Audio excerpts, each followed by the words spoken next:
Good morning, Mr. Ivan. Good morning. Do I call you doctor? What do I call you as a therapist? I don't know. That word doctor in our language, I think it's Omisao. So Yeah, because me, I call you doctor. yeah. Okay, first of all, I want to thank you for giving us your time. Last time when we were talking about gambling addiction, for those who want to watch that, it's in my YouTube videos. We talk about gambling addiction, and in case there is any specific addiction you want to speak about, please feel free to inbox me. Dr. Ivan is a specialist in addiction therapy, and I want him to introduce himself and speak more on that. Okay. So my name is Ivan Senero. I've been appointed as a board member, Minister of Health. I think recently last week. Congratulations. Yeah, thank you. And then I'm the CEO of Legacy Elderly Homes Foundation Uganda. So we take care of the old people. Okay. So our mission is to revolutionize the treatment care of old people through something called healthy aging. Healthy aging. Yes. Can I ask a bit more about that? What does that mean? Yes. Healthy aging looks at, it's a 10-point program which includes something called physical activity, social interaction, healthy living, nutrition. We look at space, accommodation for the old people, and then also managing their conditions, diseases. As people grow, you expect them to have diabetes, hypertension, bone problems, muscle problems, and others. So those are some of the points that we look at, healthy aging. Okay. Even me, I'm going to get old, even you, so we need to plan for the old in this country. So does anyone go there? Yes. Oh, okay. Yes. I think you've heard, in case you have an elderly person and they need special care, he deals in that as well. Even those who don't have people to care for them. Okay. Yes, so you bring them there, then they get the special attention from the nurses and other qualified professionals. Yes. Okay, thank you for that work. You're welcome. So today I want to ask and find out more about drug addiction. And I'm sure there are parents out there who want to find out more about drug addiction. So many people on social media are talking about it. So I want to start with asking, what is a drug?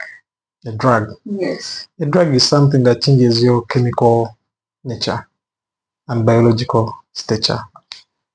So when we talk about drugs, what in this case, what are the drugs that people get addicted to?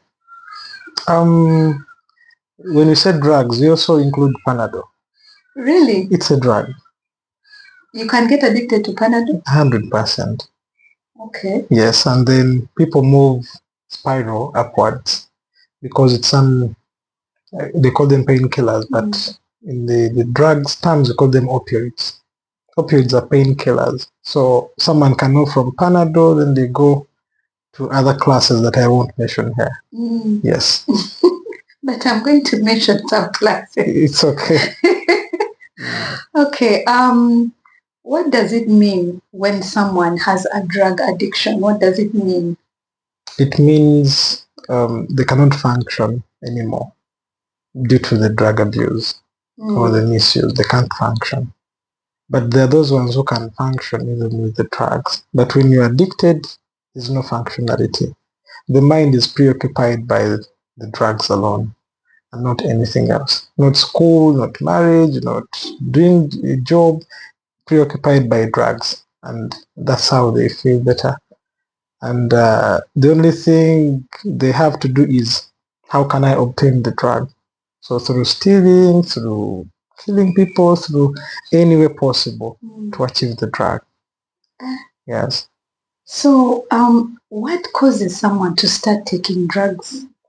There are many causes. Usually it's rare to find someone who is 40 starting to take drugs. It's rare, though it is also there.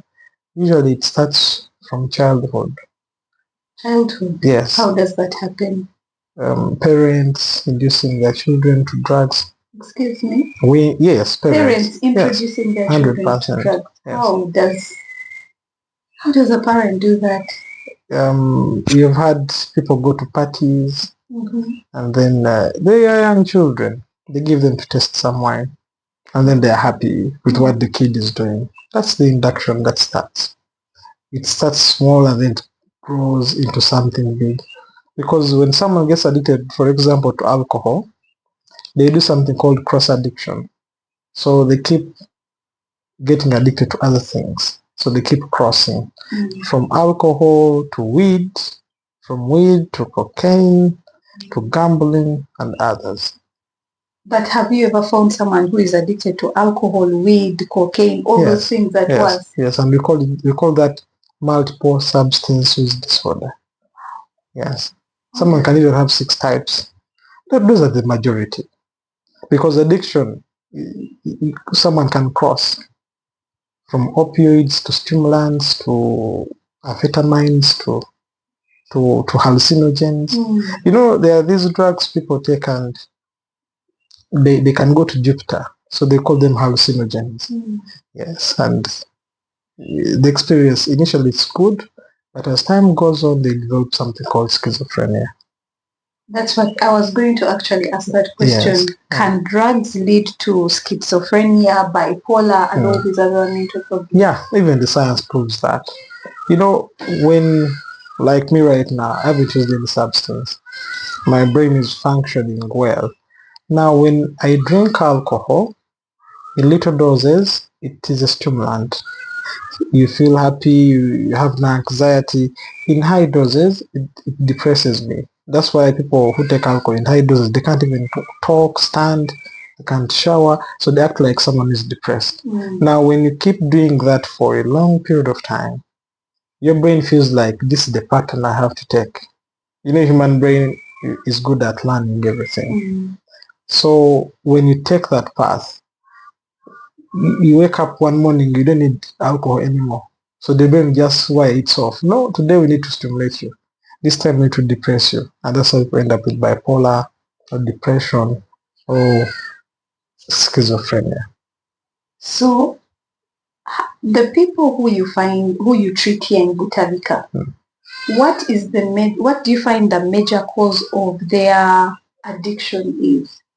There are many causes. When you look at, there's a group of people who have sickle cell, so they usually go through pain. So pain is now the trigger to substance misuse because they go through pain, so they opt for opioids. When they're young, I think they're given Panadol. Now when they grow a little bit, they can even go to a certain hospital or clinic and maybe medical professional introduces a certain drug and maybe tramadol. Yeah, people know this, tramadol, and then it works for them. And then when they get to know about it and they look for it, they will get addicted to it. Because when they get that injection or the tablet, they don't feel pain anymore. They can't do anything. And then after some time, even the tramadol doesn't work. So they go higher. There's classified drugs that are used to treat cancer patients. That's now where they reach. And I've treated many sickle cell. Then number 2, peers. Number 3, genetics. Yeah, you find a family that uses alcohol from the great-grandfather to, yeah. There are many causes. Others accidents, others trauma, especially the women. It's trauma. I heard that from some, I don't know if I should call him a psychologist or scientist, that most children, when they are traumatized, when they are young, they tend to, because they were maybe not loved or they were mistreated or something as young children, they grow up craving that love. And when they try a drug, it kind of gives them that soothing feeling. And that's how some of them get addicted. I don't know. There's something called personality. So when someone is over-tortured when they are young, it reaches a point whereby they develop something called a certain personality. and usually it becomes a disorder.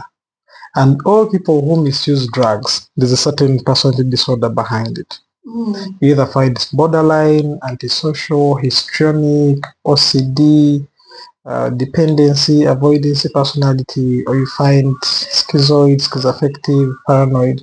So usually there's a personality behind it. So, and when they take these drugs, there's a way how it gives them some energy, some feeling, some comfort. Yeah. Because I was going to ask, do drugs affect your mental health? Clearly they do. Of course, 100%. So initially, when someone is starting to use the drug, it will give them the desired effect initially. For example, if someone wants to read the whole book, they will take the read and read it and complete it. And it will make them feel good. Oh, I'm proud I finished the book. But as time goes on, they'll start having memory lapses, memory loss. They can't read, they can't concentrate, others coma, others seizures and all that. So the immediate effect is short, but the lasting effects, the consequences are long lasting and usually they're not changeable. How can a parent know that their child has an addiction? There are many ways. You look at isolation, you look at the organization of the room, you look at performance in school, you look at the friends they relate with, even you look at their mood. The mood? Yes, you look at the mood. There's a parent who used to say, when I'm home, this guy is down. Now when I leave, he gets excited. And little did the parent know that this guy is accessing drugs. Yeah. So he's on drugs when the parent is not around. How do children access drugs in school? Because people are saying children are accessing drugs like cocaine. Yeah. How is that happening? We are in a free world currently. Even in Karamoja, the drugs are there.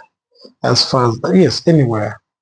And most parents say, my kid got spoiled from ginger, I want to take them to Mbarara. It doesn't make sense. When you change the environment, you even have to change the whole system. So some of them have cartels, and these people are not easy. The cartels are there because that's where they get their living from. And these things are very addictive and expensive. So the more they do business, the more they get rich and rich. So there are cartels there, even in schools. Teachers, they can give them to the kids, the friends. You've had something called the weed cookies.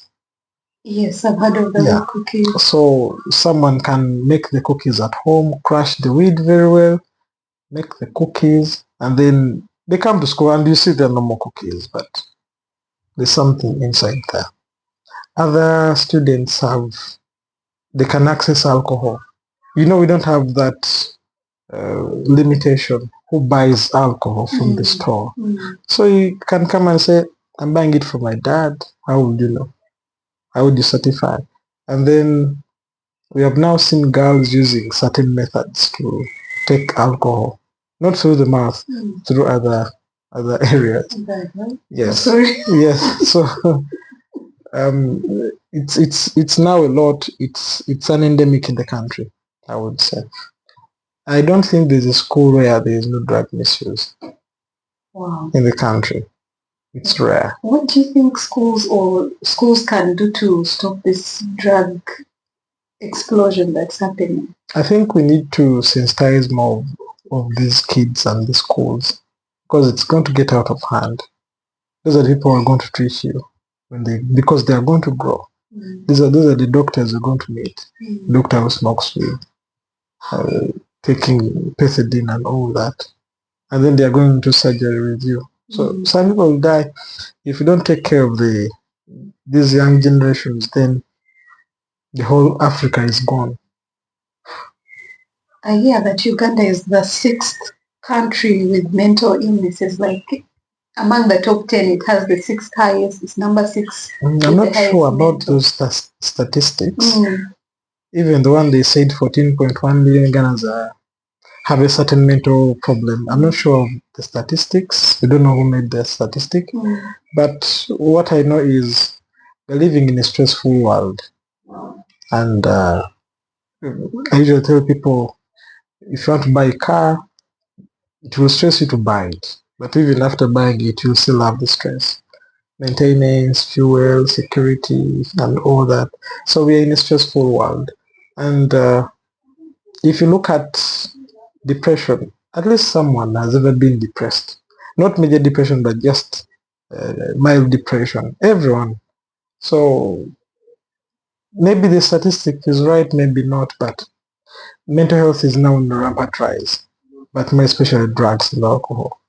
And maybe when you get a chance to talk to the executive director, they will tell you that most of the admissions now in the hospital, drugs and alcohol. What is the age group that is coming here the most for drugs and alcohol? Of course, between 18 to 35. And those are the production years of the country. So if we are losing this age group to drugs and alcohol, then we should expect a very tough Uganda in the next 15 to 20 years. In those groups, are men more, are women more, are women also increasing? Women are increasing 20% now, they're increasing by 20%. But men, of course, they're the majority. Men go through stressful things a lot than the women. Though some people say we are marginalizing women, but men go through the stress the hardest than the women. And that's why you see men are more. Even with women being traumatized, you see the numbers are not so much. If you make a cross-sectional study across rehabs in the country, you see that a rehab that has 30 patients, you find like 3 are women. Yes, and the rest are men. Could it also be because women have community, like when they have problems, they talk with each other, they look for each other, so they kind of distress, while men just keep in their problems? That's based on our culture. I don't know how you feel if you found me crying in my office. Most people would think you're weak. Yeah. So with men in Africa, we have to be strong. But the white men can cry. Me, I can't do that. Why can't you cry? No. There are certain ways how men should cry. It's not tearing down and all that. But some parents say it's okay for men to cry, but I don't see it as useful. You also don't think men should cry? No. Why? It shows weakness. It shows some people call it stereotype, but that's true. How do you cry and your wife is crying and your kids? So where's the boundary? There's a certain how a man has to cry. Okay, but you can cry in front of your wife at least. Maybe. I've never done that, so maybe. But usually, when a woman has a problem, they have these health-seeking behaviors. But for men, no. Yeah. Is this why they say that when men lose their wives, they tend to die faster because the woman tries to make sure he eats healthy. She encourages him to go to hospital. Like they constantly are pushing the man to stay healthy. Yeah, and that's why we encourage young men to get married earlier, than later, because that's where the development is. That's where I'll call it the center of the country is. Yes. And yet these days, marriage seems to be like no one wants to marry. No, people are getting married by it. Really? People are getting married than those who are getting divorced. Yeah, but those who are getting married are not coming out to say we are getting married. Those who are getting divorced are the ones who are making noise on internet and everywhere. Yes, but so people are getting married. We tend to see more bad than the good. Yeah. Okay, so if you find someone is struggling with or if a parent finds their child is struggling with drugs and addiction, there's a stigma to it. And most parents want to hide their child or protect their child from other people knowing. What would you tell such a parent? The more you hide the problem, the more it gets bigger. We've seen many celebrities. We had them, I think, when we were young, using drugs, and now it's out of hand. and now they are still coming out in light, and we see them. So it's not good to hide.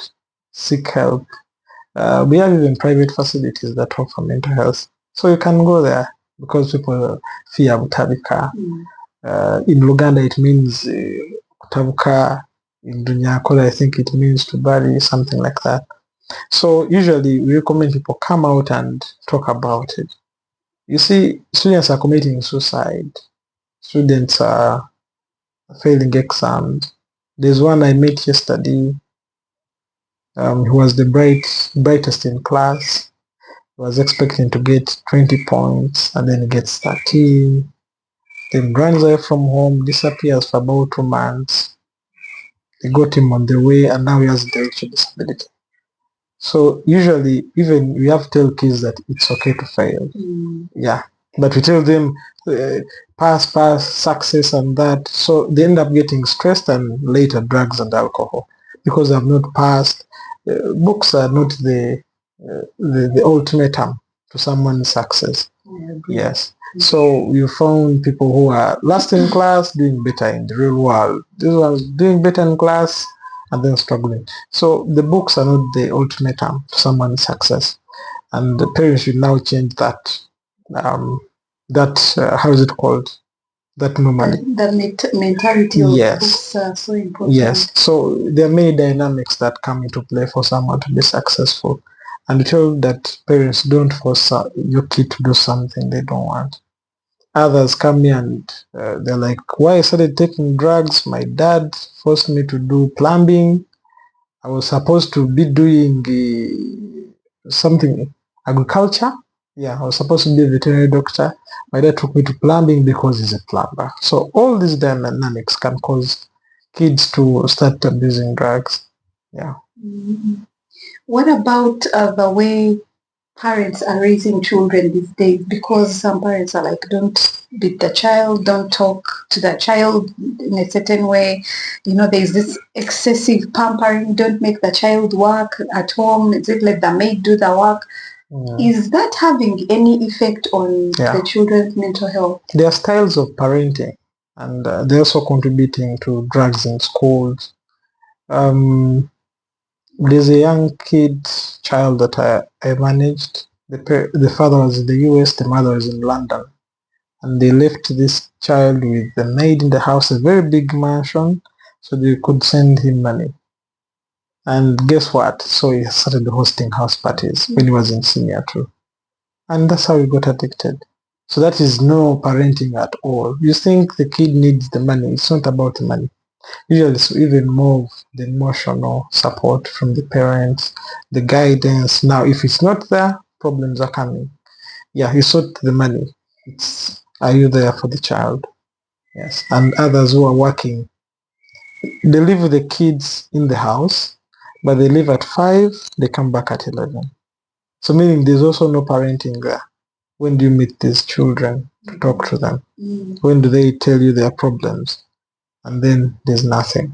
So these people end up with drugs because they got the confinement in drugs, and then other peers, something like that. Yeah, or seeking father figures with wrong men or wrong women. Yeah. Yeah. Do people usually recover from these drug addictions? Do they, or it's a lifelong process? That's a hard question, but some people do recover completely, and they leave these drugs completely until I don't know when. But with addiction, when you go to its definition, it means it's a chronic relapsing disease. Chronic means it's lifelong. Relapsing means you can stop to do drugs for the next 10 years and then you resume them. Then disease, they come with other diseases.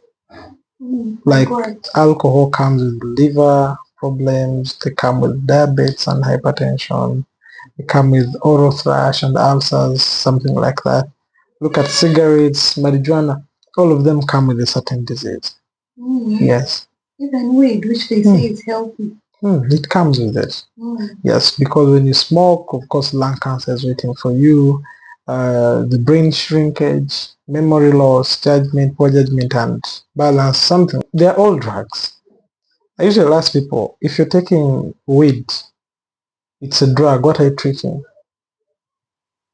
What's the treatment that you're going with, and what's the dosage?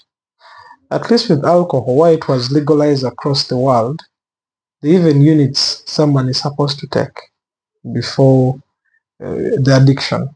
There are units there. People can search online. How much alcohol is a woman supposed to take, and which percentage of ABV, alcohol by volume, in a week? You will see it's about one bottle of 3.5% in a week. And when you tell it to someone who is addicted, you'll be like, no, no, no, no, no, no. And then the man, I think it's like 2 bottles or 1.5, things like that.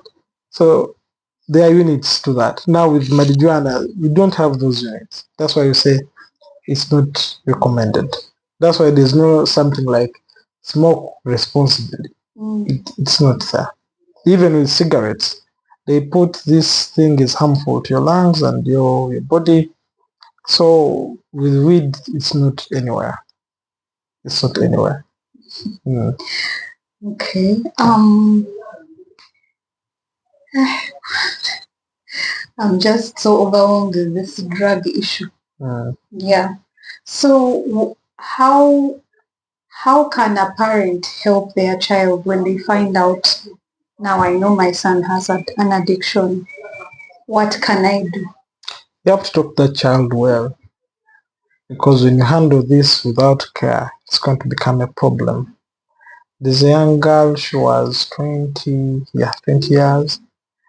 So she was involved in a house party with her friends, and then she gets raped. Yes, she gets raped by, I think, the boyfriend and then some other three boys. So this girl kept this with her, and then started doing drugs to confine. And then when she told the mother, because the mother knew the boyfriend, and the mother said, no, this is impossible, it can't happen. I know that boy. The kid is trying to tell you something, and then you're saying, no, it can't happen. So she resorted to drugs and alcohol. Until then she met me. Then we had some sessions and getting off that trauma and all that. So the way the parent handles it is paramount. And then how do you convince them to go for treatment is also another war. Because the kid will tell you, oh, no, I'm not addicted.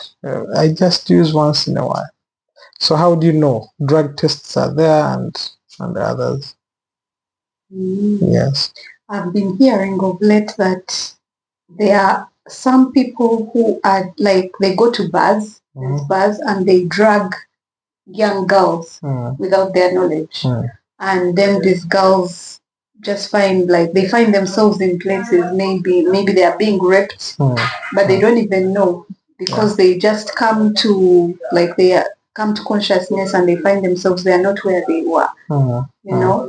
So how do we advise these young girls or even boys, because we don't know what's happening to them as well, on how to protect themselves when they are in bars? Because you're not going to tell them don't go to a bar. They are going to still go.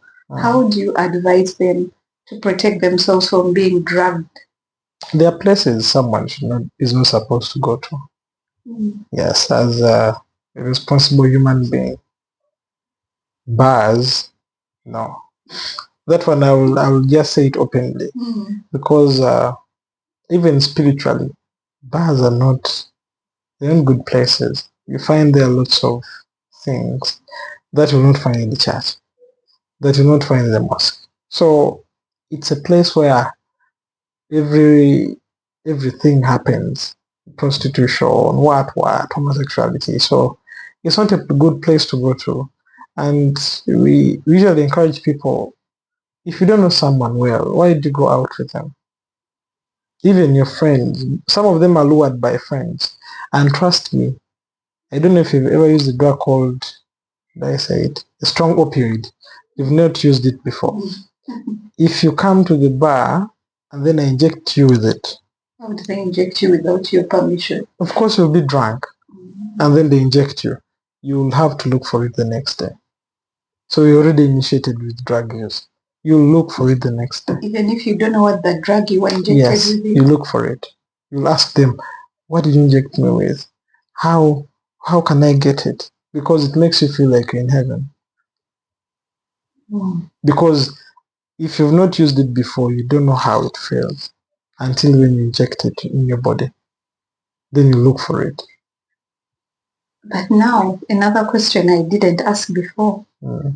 They're saying school children are accessing drugs, like even cocaine. Cocaine is a very expensive drug. How do students afford such a drug? Their parents. Haven't you heard of kids who go with a pocket money of 5 million, 10 million, and then they can buy it as a group? Yes, so parents actually enabling these kids to misuse drugs. And others are these drugs used for treatment. Some of them I don't want to mention them. Because people look for them. Yes. Others are these normal drugs that you see. And they mix them and they make others use these soft drinks that we have. They mix them with something and they make the drug. It's now an advanced world. It's running so fast. Kids are exposed to many things. And actually even YouTube is one of the leading contributors to kids using drugs. What do you mean? They learn everything from YouTube. Even how to mix drugs? Yes. If you haven't found out, YouTube has a lot of things. Even how to commit suicide. Really? The best, yes, everything is on YouTube. So it has the good thing, but also the bad things. Yeah, I hope people won't go and search for those things. And look for those things. Yes. Wow. So, because of late, parents just give their children phones. I don't think they even know how to restrict anything, because even if they try, the child is too smart. They can undo the restriction. Of course. What do you say? Because me, I believe a phone addiction is going to happen. It's already happening. Okay. It's already happening. I can ask you, when you woke up, what the first thing you did? I switched off my alarm and it's on my phone. That is it. It's already addicted to the phone. It understands many things that you don't know. You can ask it, what is John 13:13? And it will tell you immediately. You don't know this. So it's the AI world coming into play. So you're already addicted to the phone. You can't spend a day without it. I can.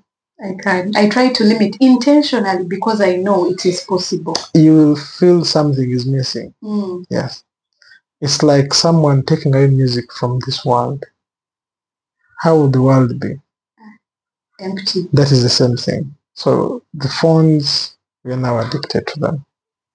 So okay, since the topic is addiction, what do you tell parents who give their children phones from the age of, let's say, as young as 3, as young as 5? I know people are going to say, how can they give them at 3? I have seen it.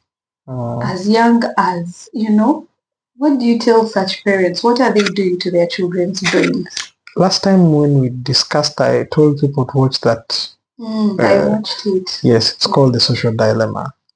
And most kids are going to abuse drugs, commit suicide because of the phone.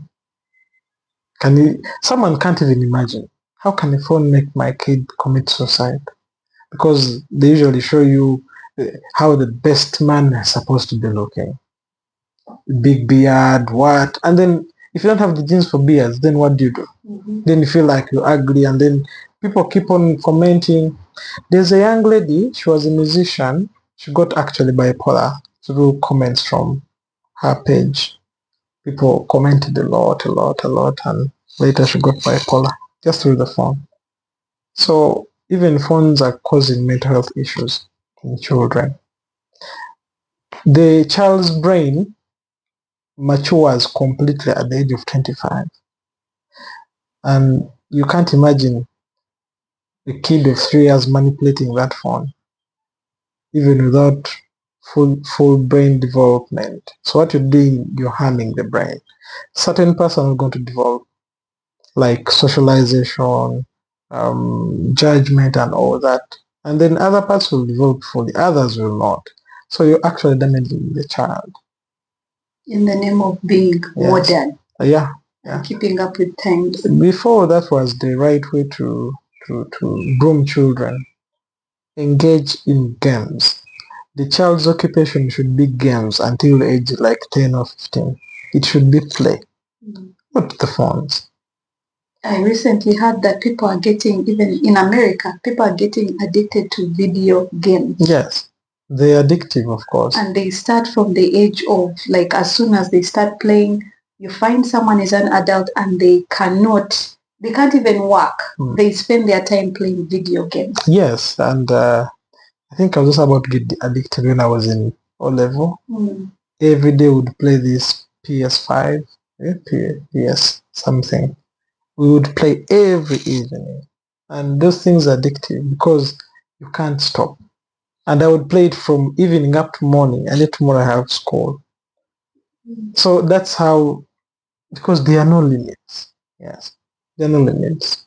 There are no limits. So now that means the responsibility is fully on the parent. Yes. To guard their child from. I think we shall have maybe another session on parenting, and we look at how to groom children, because now we're going astray. I told people Africans are different from Chinese. Chinese are different from Europeans. Europeans are different from Americans. We are not the same. That's why chicken here is different from chicken in China. And you can't bring the same grooming in the US to Africa. It's not the same. We are just totally different.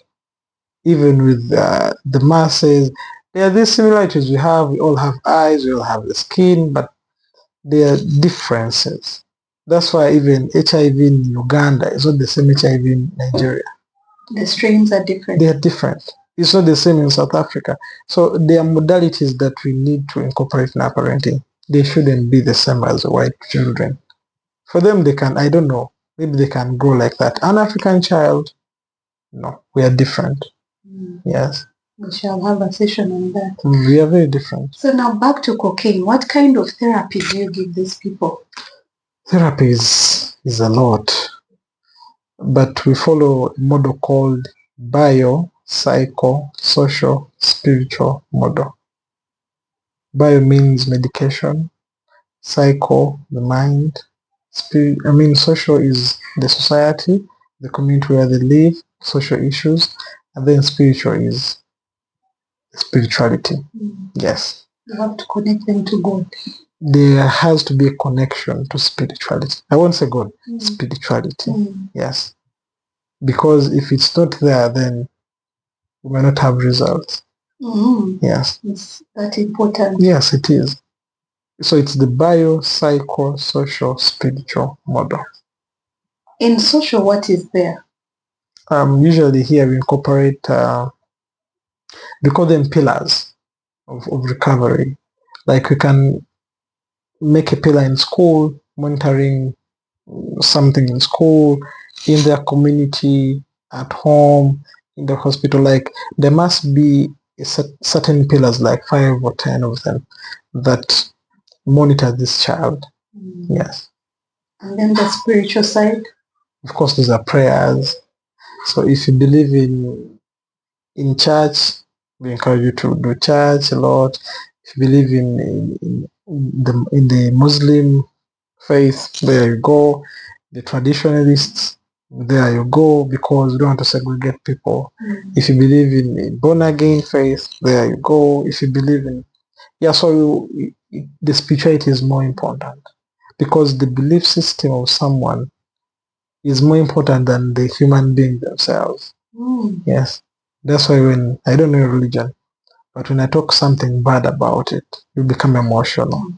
But when I talk about something you don't care. If I told you that, Karamajongs, they are very backward, and you are. Of course you feel bad. You feel bad. But when I talk about Congolese, there's nothing. So the belief system, the traditions are more important than the human being themselves. That's why what someone believes in gives them power. That's why someone tells you, I went to a traditional doctor, then I was able to get my visa.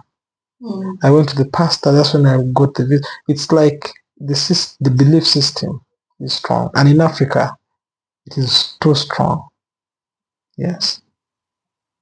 Okay. Do you have any final words to say about this drug addiction, about anything concerning that area? We can have these discussions over and over again because we can't complete them in one session. Yeah, but maybe finally today we encourage parents to at least have a part of their lives with their children. Make them their friends. Not, when a child is your friend, they'll tell you everything. But when you're not, then they will keep certain things to themselves. We have now seen a number of girls and boys being molested. Right. General, like different people. Uncles, Usually aunties. people in the family. Yes, and they can't talk. Why is it parents don't believe their children when they say so and so raped me, so and so did this to me? I don't have a definitive answer, but these things are happening. And now it's now getting worse if even boys are also molested. So make the children your friends and let them tell you everything. Not to punish them all the time. Let them tell you everything. And then they need to see the real world. Me, I don't encourage people to give children virtual games. Let them go and play. Physically. It's like someone running on a treadmill for 10 kilometers. On a treadmill, I remember even treadmill is not so virtual, though it's a little bit. And then put that same person on ground run for 10 kilometers. You'll tell me who will get tired. Of course, the one in actual. Good. So let's encourage the children to participate in real life. Not phones, not video games, because when you go to malls around, there are those virtual games and they are going to spoil their brain. Yeah. And then you'll wonder, why is my kid taking drugs? Why are they doing this? Started with the phone or the virtual game. So we encourage them to at least have a part of their lives in the children's life. At least.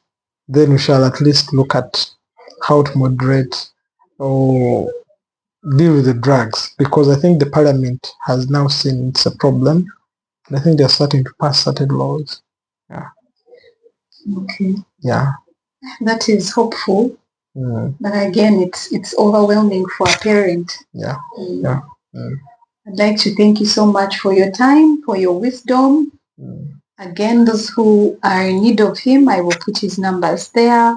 Yeah. You can always find him here in Butabika. Mutungo, Bugolobi, or Bunamwaya. Bunamwaya is where the elderly care home is. Okay. Yes. Yeah. Thank you so much again. Thank you. My viewers, have a nice day. Okay.